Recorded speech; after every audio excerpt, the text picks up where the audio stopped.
if you make an argument that the role of Labour is to kind of represent economically sort of relatively vulnerable people in Parliament, which, what used to be called the working class, I think in a way that job's still there. I mean, I think the best of Corbynism around 2017 was when his electoral coalition was the kind of precariat across all classes. So people who might have a degree, but they're working in a cafe, or they might have a degree, but they're a lecturer, but they're on a 0 hours contract.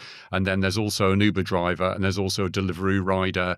And one of the things I find most depressing when I kind of engage with commenters on my columns at The Guardian is when you make an argument that the working class represents now people you see riding bikes, delivering food in the rain, people won't have it. They're like, oh, no, working class is people that work in factories and so on. And I think Corbyn, in a sort of for a brief period, touched on that there's a lot of economically vulnerable people, and that's a massive voter base for a party like Labour.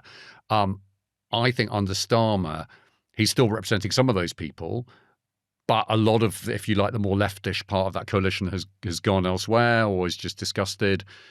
But I don't think it's necessarily super difficult for Labour to find a coherent project in terms of who it represents, because we've got an economy with a lot of losers, which is exactly what the economy was like in the late 19th century, which was the conditions in which Labour was created.